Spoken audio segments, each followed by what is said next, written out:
그날 밤 나는 거울 앞에서 72년 동안 살아온 내 얼굴을 바라보며 깨달았습니다. 나는 한 번도 진짜 사랑을 해본 적이 없었다는 걸 말이죠. 결혼을 했고 아이를 낳았고 남편과 40년을 함께 살았지만 가슴이 뛰어본 적이 없었습니다. 누군가를 그리워해 본 적도, 누군가 때문에 잠 못 이뤄본 적도 없었어요.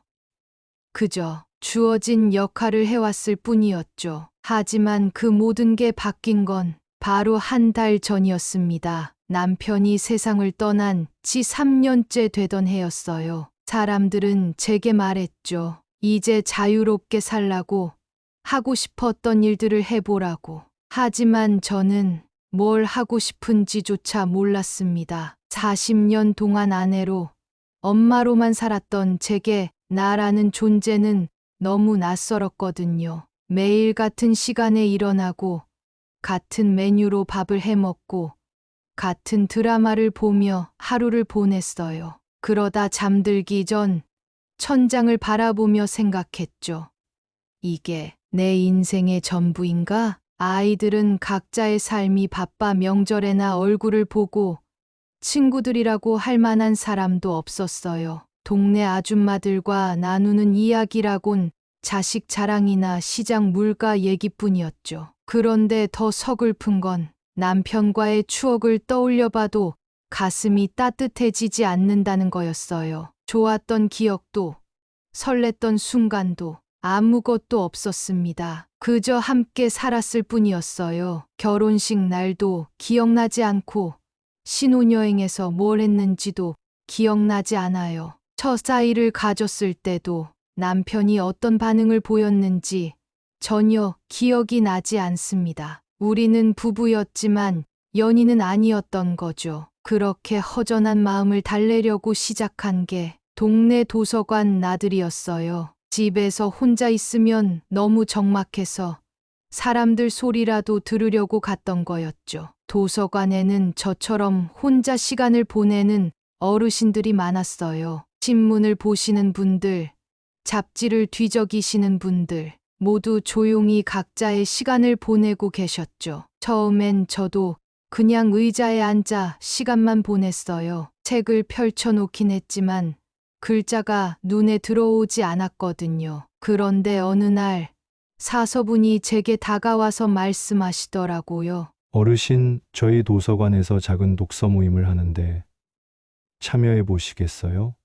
혼자 계시는 것보다는 여러분들과 함께 책 이야기를 나누시면 더 재미있으실 것 같아서요. 처음엔 사양했어요. 모르는 사람들과 뭘 이야기할지도 막막했고, 책을 제대로 읽은 지도 오래됐거든요. 하지만 사서분이 워낙 정성스럽게 권해주셔서 그냥 한 번만 가보자는 마음으로 참여하게 됐죠. 독서 모임은 매주 화요일 오후 2시에 도서관 작은 회의실에서 열렸어요. 5명 정도의 어르신들이 모여서 한 권의 책을 정해 읽고 감상을 나누는 시간이었죠. 첫 모임 날, 저는 긴장해서 손에 땀이 날 정도였어요. 회의실 문 앞에서 한참을 망설이다가 겨우 문을 열었는데 그때 처음 그분을 봤습니다. 창가 자리에 앉아 책을 읽고 계시던 그분. 회색빛 머리가 단정하게 정리되어 있었고 금태 안경 너머로 보이는 눈이 참 따뜻해 보였어요. 저를 보시더니 조용히 고개를 끄덕이시며 미소를 지어주셨죠. 안녕하세요. 처음 뵙겠습니다.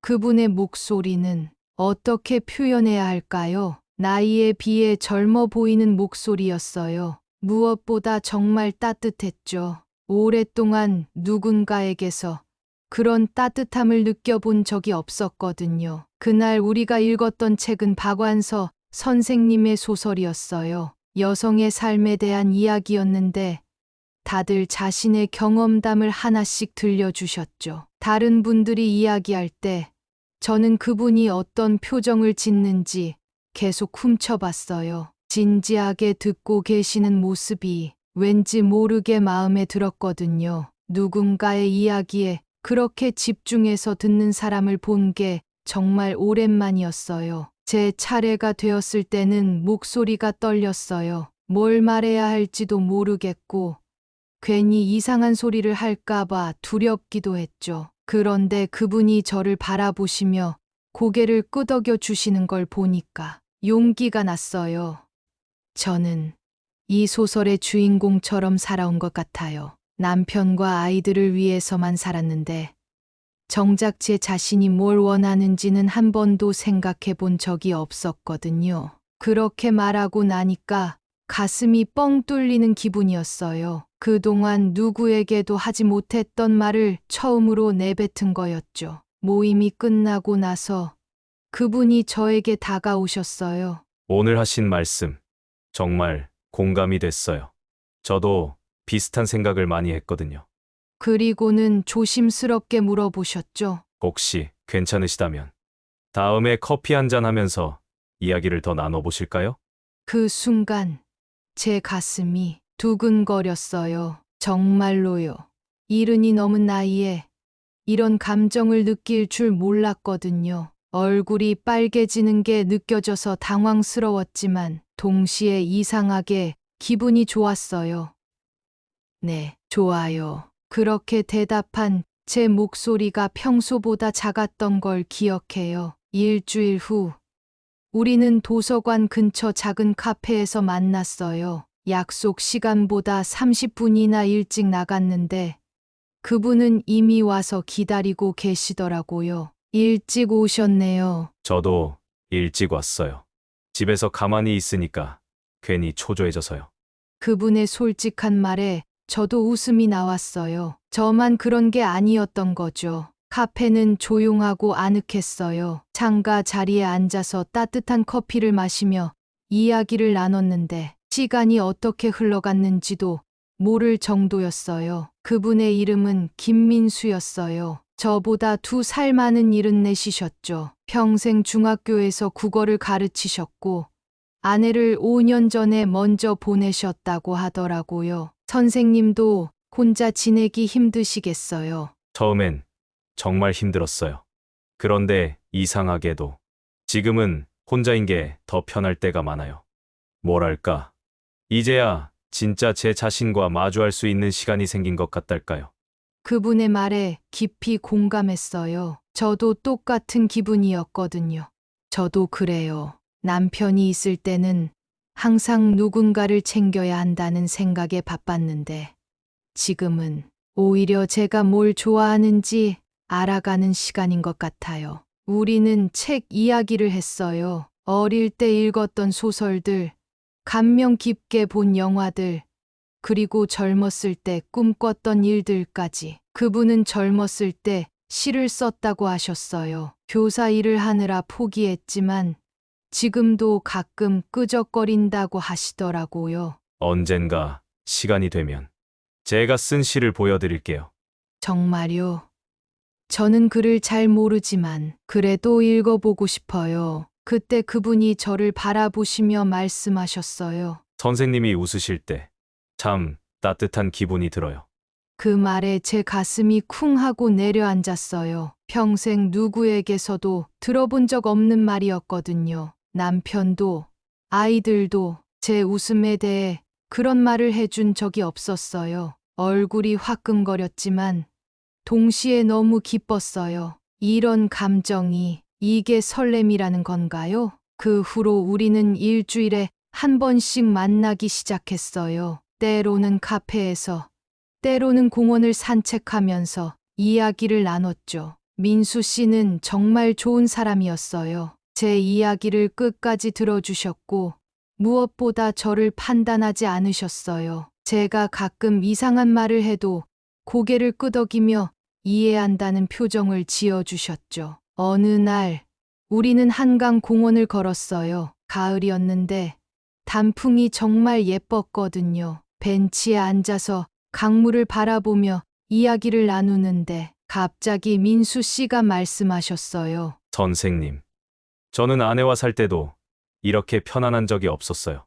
어떤 의미인가요? 말하고 싶은 걸 다 말할 수 있고 가식 없이 진짜 제 모습을 보여줄 수 있다는 거요. 아내에게는 항상 좋은 남편, 좋은 아버지여야 한다는 부담이 있었거든요.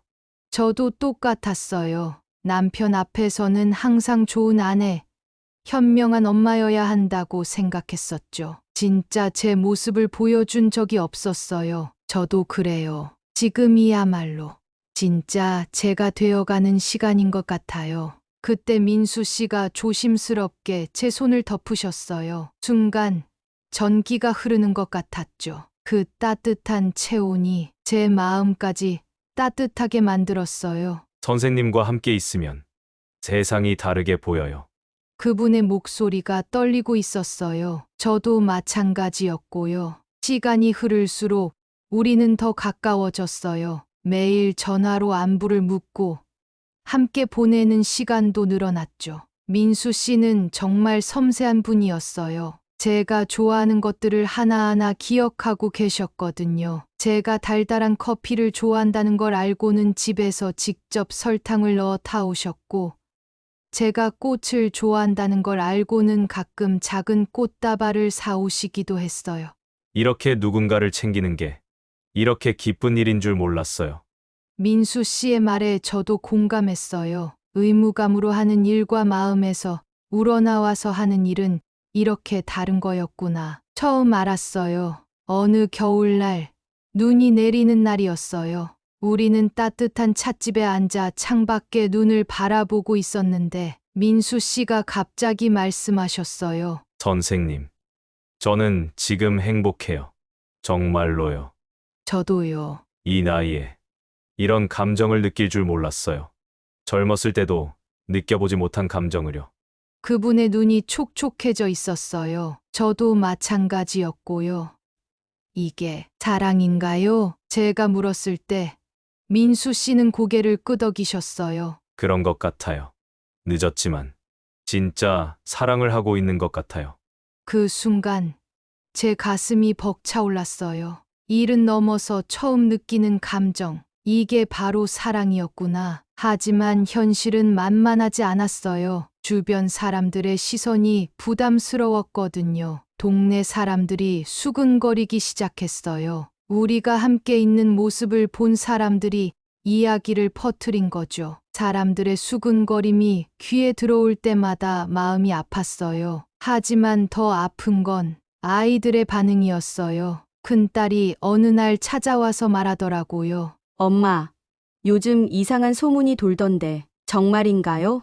무슨 소문? 엄마가 어떤 남자분과 그런 이야기 있잖아요. 딸의 표정이 못마땅해 보였어요. 마치 엄마가 잘못된 일을 하고 있다는 식이었죠. 그분은 좋은 분이야. 우리는 그냥. 엄마, 아빠가 돌아가신 지 얼마나 됐다고 그러세요? 그리고 이 나이에 무슨, 딸의 말에 가슴이 답답해졌어요. 왜 내가 행복해하는 걸 이상하게 보는 걸까요? 왜 이 나이에는 사랑하면 안 되는 걸까요? 그날 밤, 민수 씨에게 전화를 걸었어요. 민수 씨, 저 어떻게 해야 할지 모르겠어요. 제 목소리가 떨리고 있었어요. 무슨 일이세요? 사람들이 우리를 이상하게 봐요. 아이들도 제가 잘못된 일을 하고 있다는 식으로 말해요. 전화기 너머로 한숨 소리가 들렸어요. 저도 비슷한 얘기를 들었어요. 하지만 선생님, 우리가 뭘 잘못했나요? 누군가를 좋아하고 함께 시간을 보내는 게 잘못된 일인가요? 민수 씨의 말이 맞았어요. 우리는 아무 잘못도 하지 않았어요. 나이가 들면 사랑하면 안 되나요? 젊은 사람들만 사랑할 권리가 있는 건가요? 그분의 목소리에 서운함이 묻어났어요. 그런 시간들을 견뎌내면서 오히려 우리의 마음은 더 단단해졌어요. 세상이 뭐라고 하든 우리의 감정은 진짜였거든요. 봄이 왔어요. 벚꽃이 피는 시절이었죠. 우리는 여의도 공원을 걸었어요. 꽃이 피 바람에 날리는 모습이 정말 아름다웠어요. 선생님, 저는 이런 봄을 처음 봐요. 무슨 뜻이에요? 이렇게 마음이 따뜻한 봄 말이에요. 그동안의 봄은 그냥 계절의 변화였는데 지금은 진짜 다 새로운 시작 같아요. 저도 똑같은 기분이었어요. 모든 게 새롭게 보였거든요. 벤치에 앉아서 떨어지는 꽃잎을 바라보고 있는데 민수 씨가 제 손을 잡으셨어요. 선생님, 우리 결혼해요. 갑작스러운 말에 깜짝 놀랐어요. 결혼이요? 네. 이 나이에 웃기다고 생각하시겠지만, 저는 선생님과 함께 남은 시간을 보내고 싶어요. 정식으로요. 제 눈에 눈물이 글썽였어요. 행복한 눈물이었죠. 사람들이 뭐라고 할까요? 상관없어요. 우리가 행복하면 되는 거 아닌가요? 그분의 눈빛이 정말 진지했어요.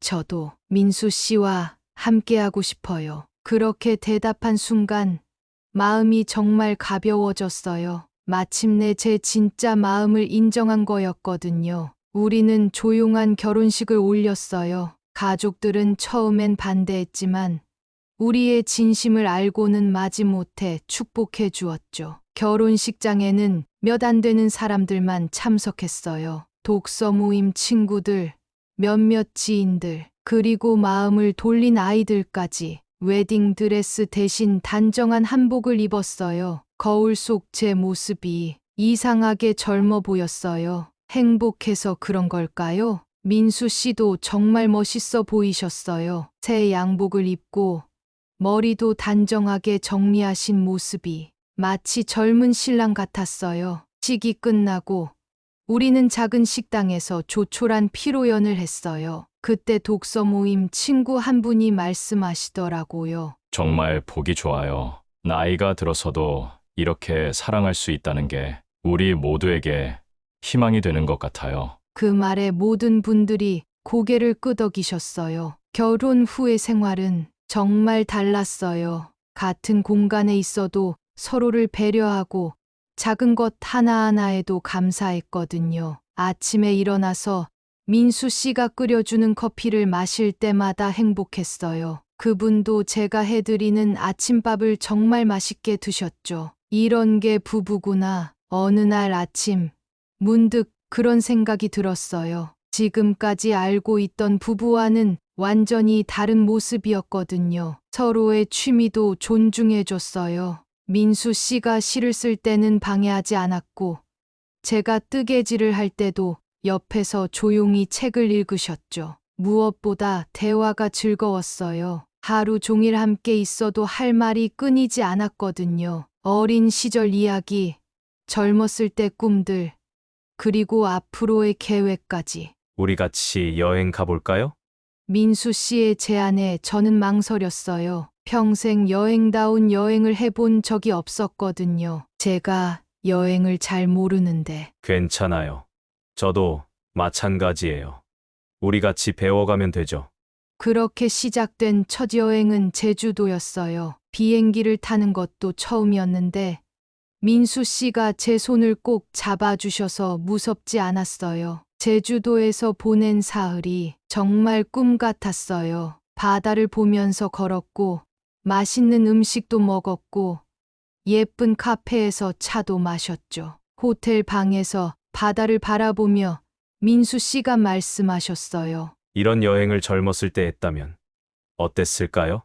지금이 더 좋은 것 같아요. 그때는 이런 마음으로 여행할 수 없었을 거예요. 정말 그랬어요. 젊었을 때는 항상 무언가에 쫓기듯 살았는데 지금은 모든 순간을 온전히 느낄 수 있었거든요. 계절이 바뀌고 우리의 사랑도 깊어져 갔어요. 처음에 설렘에서 이제는 깊은 애정과 신뢰로 변해갔죠. 민수 씨가 아프실 때도 있었어요. 감기에 걸려서 며칠 누워 계실 때 제가 간병을 했죠. 약을 챙겨드리고 죽을 끓여드리고. 미안해요. 신혼인데 이렇게 아프게 되어서. 무슨 말씀이에요? 이런 것도 함께하는 거 아닌가요? 그때 민수 씨의 눈에 눈물이 글썽이더라고요. 평생 이런 보살핌을 받아본 적이 없어요. 아플 때도 혼자 버텨야 했거든요. 제 마음도 아팠어요. 그동안 이분도 참 외로웠겠구나 싶어서요. 반대로 제가 아플 때는 민수 씨가 정말 세심하게 돌봐주셨어요. 병원에 데리고 가서 진료도 받게 해주시고 약국에서 약도 사오시고 이런 게 진짜 사랑이구나. 그런 순간들에서 깨달았어요. 사랑은 화려한 게 아니라 이런 평범한 일상 속에서 서로를 챙기는 마음이었구나. 지금 우리가 결혼한 지 1년이 넘었어요. 매일매일이 새로운 발견의 연속이죠. 가끔 사람들이 물어봐요. 이 나이에 결혼해서 어떠냐고. 저는 이렇게 대답해요. 늦었지만 진짜 사랑을 배우고 있어요. 정말 그래요. 젊었을 때 알았던 사랑은 사랑이 아니었어요. 그저 관습이었고 의무였죠. 지금의 사랑은 진짜 마음에서 우러나오는 감정이에요. 아침에 눈을 떠서 옆에 민수 씨가 있다는 것만으로도 행복해요. 함께 아침을 먹고 산책을 하고 책을 읽고 그런 평범한 일상이 이렇게 소중한 줄 몰랐어요. 어떤 사람들은 말해요. 나이 들어서 하는 사랑은 의미가 없다고. 하지만 저는 확신해요. 사랑에는 나이가 없다는 걸. 오히려 나이가 들어서 하는 사랑이 더 진짜 같아요. 조건이나 계산 없이 순수하게 상대방을 좋아할 수 있거든요. 민수 씨와 저는 약속했어요. 남은 시간 하루하루를 소중히 살자고. 후회 없이 진심으로 사랑하며 살자고. 죽기 전에 꼭 해보고 싶었던 사랑. 저는 이제 그 사랑을 하고 있어요. 늦었지만 정말 다행이에요. 여러분도 혹시 제 이야기에 공감하시나요? 나이가 들어서도 사랑하고 싶다는 마음, 누군가와 진짜 마음을 나누고 싶다는 바람, 그런 마음을 가지고 계신다면 용기를 내보세요. 사랑에는 정말 나이가 없어요. 마음이 원한다면 언제든 새로운 시작이 가능해요. 오늘 제 이야기가 여러분의 마음에 작은 위로가 되었다면 좋겠어요. 그리고 혹시 이런 이야기가 더 듣고 싶으시다면 인생담소 채널에 구독과 좋아요 부탁드려요. 여러분의 응원이 더 많은 이야기를 들려드릴 수 있는 힘이 됩니다. 다음에도 인생의 아름다운 순간들, 진솔한 이야기들로 찾아뵙겠어요. 오늘도 들어주셨어. 정말 감사합니다. 모든 분들의 일상에 따뜻한 사랑이 깃들기를 바라며 인생담소였습니다.